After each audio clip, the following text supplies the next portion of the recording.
Good day. Jeffrey Friedman, Senior Market Strategist, RJO Futures. The 6th of April, the beginning of the month, the end of the quarter last month. Word of the day. The word of the day is going to be non-farm payroll. We had that on Friday. It was Good Friday. It was a holiday market, thin markets. Most of the markets were closed, but we did have it come out. And by the way, it was not in line. It was a very big disappointment. And what does that mean? That means that we probably will not raise interest rates sooner than later. We got problems in Europe. We know that, fundamental. We know that China is lowering rates or lowering requirements for banks and stimulating their economy.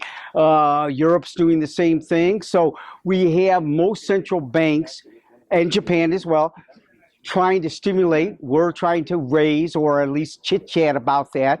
And the concept here is we are not going to be able to raise our rates dramatically, in my opinion, if the whole world is not. Okay, so we need to have them kind of catch up, and we will do a little bit.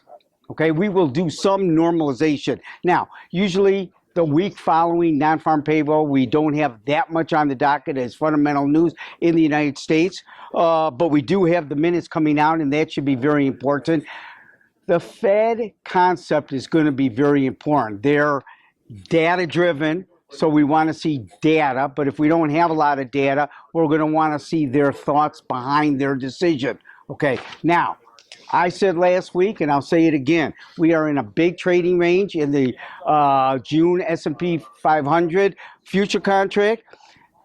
2030 on the low end, 2080 on the upper end. We're at 2060. We're right in the middle, basically. We have not broken out. With the disappointment non-farm payroll, we did go down and try to test the lower end of that range. Could not break out. I'm waiting to see if we can break out. Otherwise, trade that channel, in my opinion, with stops always. Now, if we close above 2080, then I think that we're going to test the all-time high of a 5-year bull market, which would be 2110.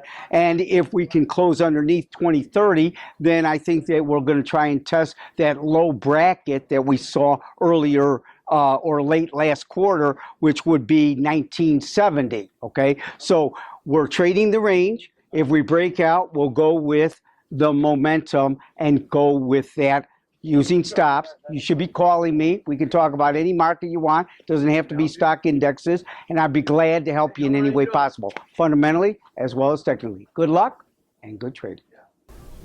As always, trading futures or option on futures may involve substantial risk and may not be suitable for all investors.